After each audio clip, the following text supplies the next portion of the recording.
everyone, welcome back to the Maxidi YouTube channel. How are you today? It's a beautiful weather out where I am, and I trust it is the same or even better where you are. All right, so it's a new era, yeah, here at the Maxidi family, and our crochet tutorials are going to be taking a slightly better turn. I don't want to call it a different turn because it is actually a better turn, and this is especially for those who are trying to move this their hobby to something that gives them earnings on a regular and sustainable level. All right, so it is no longer just crochet education, it is now crochet business education. That's what we're going to be doing here. So it's all going to be the crochet and the business part of it. All right, so if your questions range from the craft, the how, to the earnings, yes, feel very free to share all of that, and then we got you covered. So for today, we're going to be walking you through how we made this dress. Yes, we're not going to stop bringing you tutorials on how we made certain stuff that our alumni, yeah, have made here. So we're going to keep walking with you on to show you different apparel, accessories, and decor that our alumni make. So this dress is one of them. But before I go telling you all of this, if you're new to our channel, here on the channel, the crochet business education part of the Makusudi group, post free tutorials for you to learn how to, learn techniques, learn tips, learn tricks on how to make your own crochet life easier. So now it's going to take a better turn because it's also going to be giving you tips on how to make your crochet business life even better. All right, we have our galleries. You want to see where our alumni work go to be displayed.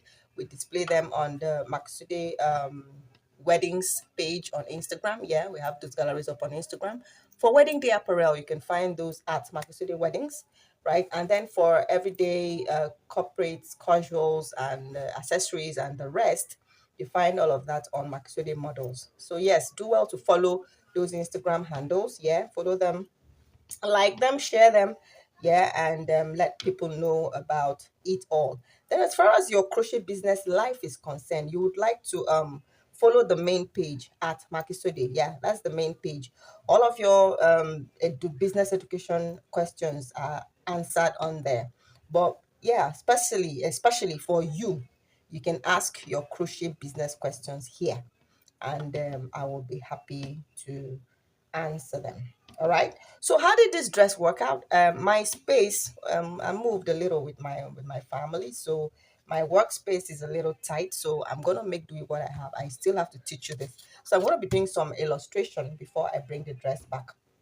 So the dress, like you saw at the beginning of the video, is made in three parts. So we have this skirt part right here that you can see was made vertically. Yeah, you can see vertical design. However, we started out horizontally before we now folded it to give it this vertical look. Before we now walked up, you can see the waist, the demarcation. You can see the waist right there, and then you can see the top part, the torso of the outfit, and then you can see the neckline, and then you can see the puff sleeves. All right, we're going to be talking about all of that in a bit. So but starting, like I said, the skirt part of the dress. So this is essentially how the dress looks like. You have the waistline right there. Yeah, this is the waistline right here, and then you have this the skirt just opened up a little bit. It's not too flare, but yeah, it gives room, right? And then you have the blouse. Yeah, you have the blouse right there with this little, it's got a round neckline, yeah, right, and a high back neck. So you've got that puff sleeve right there. Pardon my drawing skills. You have the puff part right there. So yep, that's it essentially. Yeah, that's it essentially. Okay, so yep, that is it. So how does this come about? We start here. This is number one. Yeah, we walk that part as number one. How did we start out? It's a rectangle. We started out with a rectangle. A long rectangle, long enough for the measurement of, because right here is going to have to cover the hip and then give some room. So let's say it gives about 2-inch room. If your hip is about 40, you may have to measure 42. Now, what all of this does for your business is that it gives it structure, right? So if you have plans Every business has to be planned. So your every work, every crochet work, even in crochet, all your crochet work has to be planned. And how do you plan it? You plan it by starting out with measurements. So your measurements, if this the hip from here to there is about 40 inches, to give it the room, the kind of room that will make, let the dress breathe or let the body breathe, would be about 2 to 5 inches. So what you choose is left for you. That you have to put down somewhere. Why? See, that whole measurement is needed because you're going to need to know how many stitches going back up you need to close up the entire rectangle. See this rectangle right here? Once you're done with the rectangle, which is this part, you have to close it up and sew it up somewhere. So you close it and then you sew this end right here to this other end to form this skirt. All right, now realize that while you're creating your rectangle, you can choose to use different colors at different points in time, or you can choose to keep it plain. That will all have depended on your original design, which is the plan for the business, the plan for the dress. All right, see how I'll keep interchanging those words because even your crochet work needs planning. If you want it to look premium, if you want it to look like a professional did it, it needs planning. So when you're done with the rectangle, you fold up and sew. You're gonna have to sew this end to that end to obtain this, and then you now walk upwards, which is here. So this band, you're gonna have to give it a band feel. So with this, let's say we used a 2-ply yarn right here. Yeah, here you might be needing up to a 3-ply to a 4-ply yarn here to make it sturdy, to make this waist part sturdy while you work up. All right, so there's a math involved in determining what number of stitches of the 3-ply yarn is going to sit around this entire length. Remember that it is this entire length that is sitting here. So that will help you, determine whatever divisions and multiplications you need to do to arrive at the number of stitches that will go here. So swatches are very important. You would have swatched this one and you would have also swatched this one. You would have swatched this one as well to put them side by side and realize that, oh, maybe just about 5 stitches here would get to give you maybe about 7 rows from this one, and maybe another 4 stitches here is what gives you 5 stitches here. So you know that on top of every 4 stitches here, you have to insert 5 stitches here. So that's it. It's really it's really, this is now professional work, right? If you want your work to look like something that you can export. Okay, so given that, I didn't mention that all of the work we did on this apparel was done with the lemon peel stitch, and at some point you could actually call it the houndstooth. Sorry, yeah, you can call it the is it, yeah, it's a houndstooth. Yeah, you can call it the houndstooth, right? Why? Because we interchange colors almost immediately. But where you have the plain part, it is called the lemon peel stitch. All right, so we went through all of that, the rectangle, yeah, folded the rectangle and then worked this part. As you can see, we still use the lemon peel stitch. All right, and worked up to where we switched back to the 2-ply, yeah, because we wanted some, all of this is acrylic yarn, so we wanted it to be a little softer and lighter up here, so we switched back to the 2-ply. Yeah, switching back, you also need to know how many stitches of this is required to sit on top of how many stitches of this, because this is thicker yarn, this yarn is way lighter. I have videos on how we show you how to create a perfect round neckline. I'm going to attach that to the description box so it makes it easy for you to grasp all of the techniques, the different techniques used for this apparel. As you can see, different things are put together to create this dress. So also, if you all of this is required, like I said, if you want to create something premium. Now, you wouldn't care if it's just you're just coming up, you're really not interested in making a business out of this. You just create one long rectangle, fold it up, and it turns into a dress. But for those who really want to make something that stands out, something that is exportable, yeah, something that even the king of England's wife would love to wear, yeah, you need to put all of that into thought.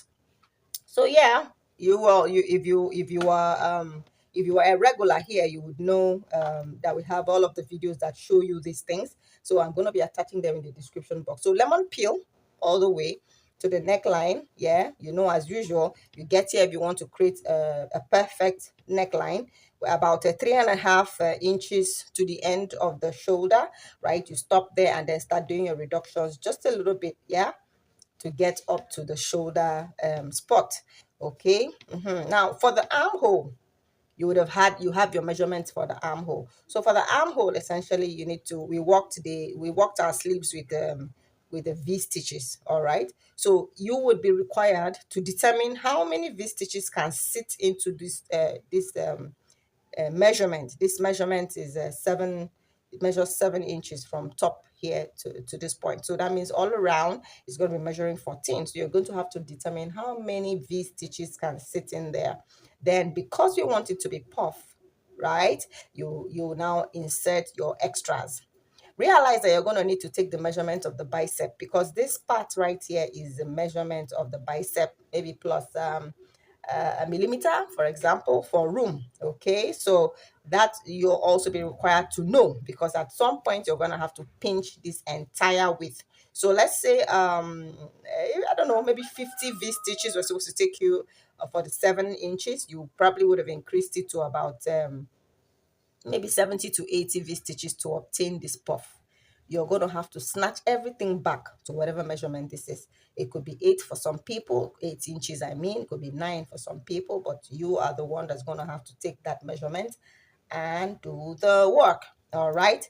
So yeah, joining here as usual. I've shown us how to do, shown us how to work a perfect rise and fall at the shoulder point.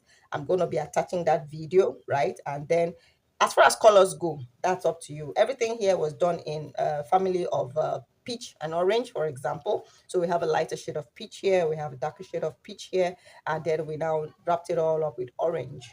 So that's it. I don't know if you have questions. If you do ask in the comments, and we would bring you responses. You love the dress and you do not have the skill level. Oh yeah, let me talk about the edging.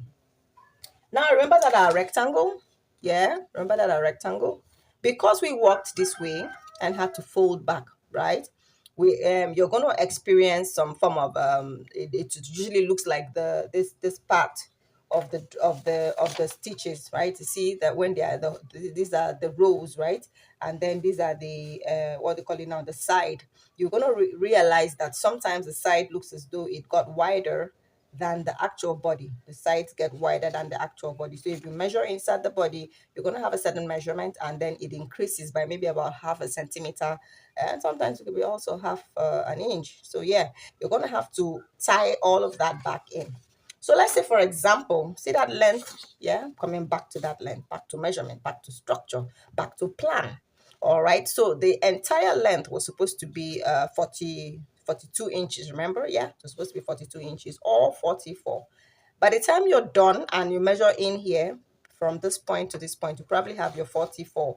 But if you measure here, you may end up having something like a 45. So what do you have to do? You have to pinch it back in to either give you this measurement or give you something even smaller, or something, yeah, something smaller. Why? Acrylic stretches with time. That's your reason why.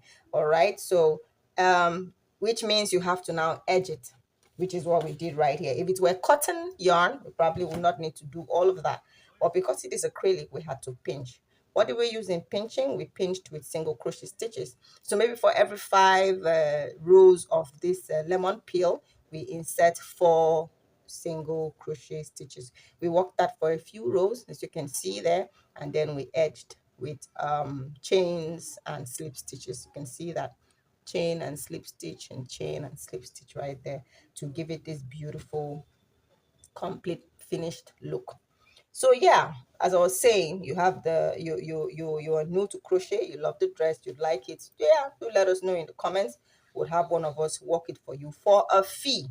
On the other hand, you are a beginner and you'd love to have the pattern to this, also let us know in the comments, and we would write you one for a fee as well. But everything else on here, every part of this dress that you did not understand, do well to ask. Lemon peel stitches, different yarn weights, right? Different techniques at different points to ensure structure, and ensure form, and ensure functionality. Thank you so much for watching. Remember to subscribe,